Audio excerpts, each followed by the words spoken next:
Hello everyone. This video is a short recap of our lecture on RF and microwave components for test and measurement. I made this video for two groups of students. First, for students who could not attend the class that day.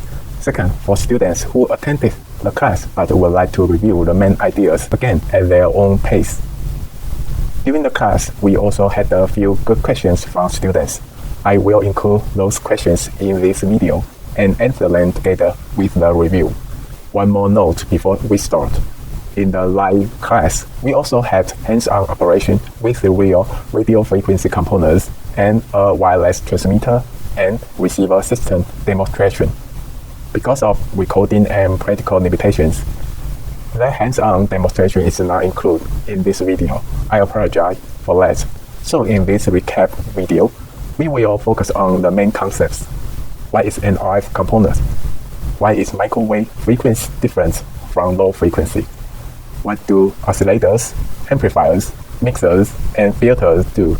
And finally, how do these components from a simple transmitter and receiver?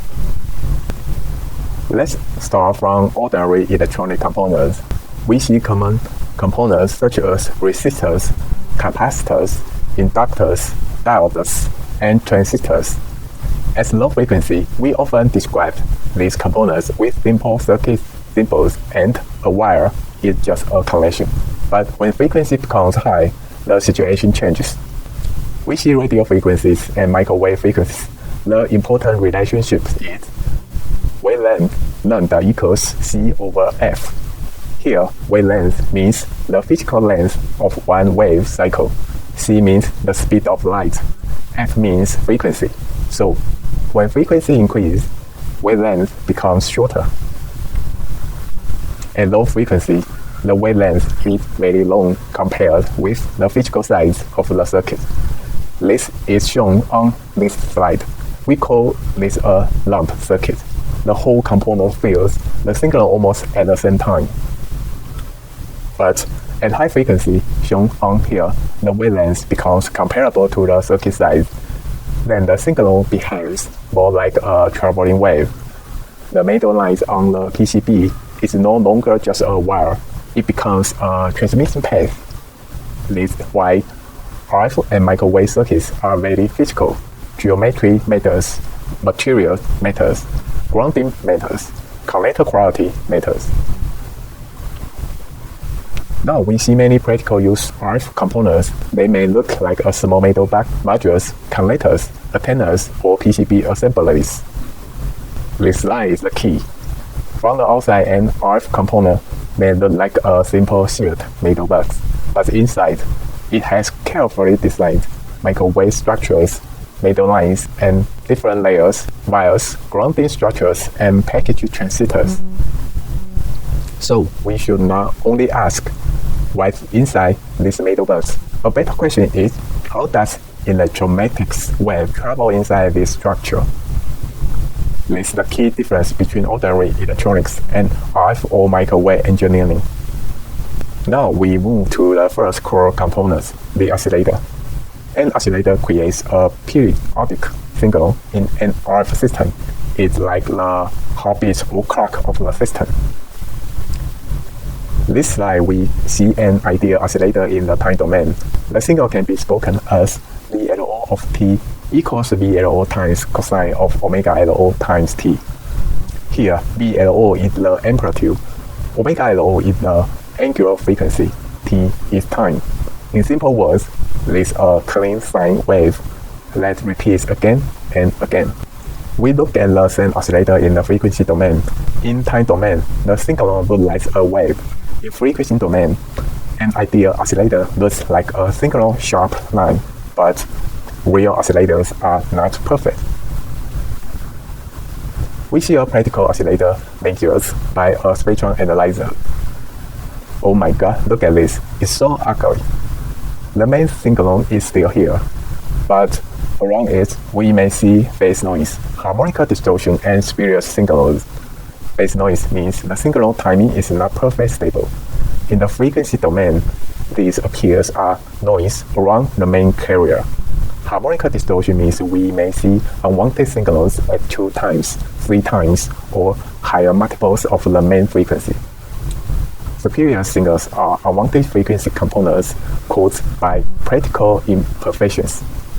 For aerospace and space systems, this matters because oscillator purity affects communication quality, radar performance, and receiver sensitivity. The second component is the amplifier. An amplifier makes a signal stronger. On this slide, we see the ideal time domain model. We can say the formula as V out of t equals G times V in of t. Here, G is the voltage gain. The ideal amplifier does not change the waveform shape. It only makes the signal larger. Here, we describe the amplifier in the frequency domain.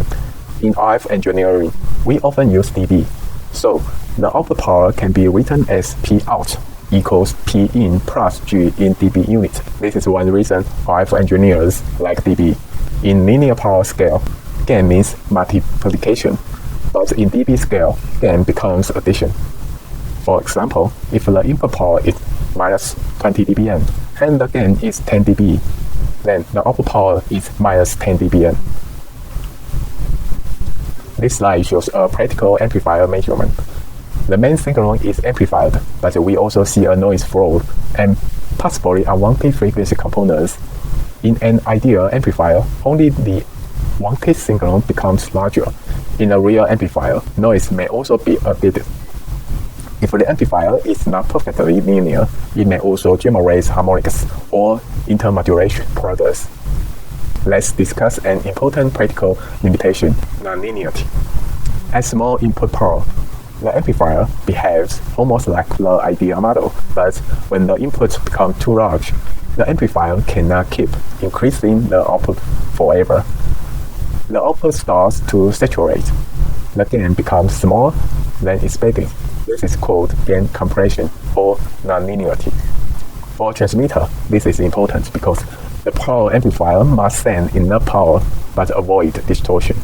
For a receiver, this is important because the low noise amplifier must amplify weak signals without adding too much noise. Third component is the meter. Meter changes the signal frequency. This is one of the most important operations in radio frequency systems. In a transmitter, we often start with a lower frequency signal and move it up to radio frequency. In a receiver, we often take an RF signal and move it down to a low frequency. The meter operation is shown in the time domain. The meter multiplies two signals. One is the local oscillator signal, and the other is F or message signal. We can say the expression as VLO cosine omega LO t times VTX cosine omega TXT. The key idea is multiplication. We see the results in the frequency domain. A meter creates two main frequency components, LO plus F and LO minus F. So the meter naturally creates some frequency and a difference frequency. For example, if the LO is 3 GHz and the F is 100 MHz, the meter can produce 3.1 GHz and 2.9 GHz components. Usually, we only want one of them. Therefore, we need a filter after the meter. We see a practical measure results from a meter. A real meter may produce LO leakage, image signals, harmonics, and spurious signals. So, a meter is useful, but it's not clean by itself. The fourth component is the filter. A low-pass filter passes low-frequency components and suppresses high-frequency components. In the frequency response, the left side is the pass band. The signal can pass through. The right side is the stop band. The signal is strongly attenuated. A high-pass filter passes high-frequency components and suppresses low-frequency components. This can be useful when we want to remove low-frequency noise or unwanted low-frequency signals. But in many radio frequency systems, we do not want only low frequencies or only high frequencies. We want one selected channel. That is the job of a bandpass filter. A bandpass filter passes a selected frequency range and rejects frequencies outside that range. The slide also shows shift beta. We can say the formula as shift beta equals BW 60 dB over BW 3 dB. The 3 dB bandwidth describes the useful passband width. The 60 dB bandwidth describes how wide the response is when unwanted signals are strongly suppressed. A small sharp beta means sharper filter edge. Let's see a practical bandpass filter measurement. It's not perfectly flat. It has a ripple, finite rejection. So in real RF systems, a filter does not only remove unwanted signals, it can also affect the wanted signal. Alright, then let's see next video for a transmitter and receiver system.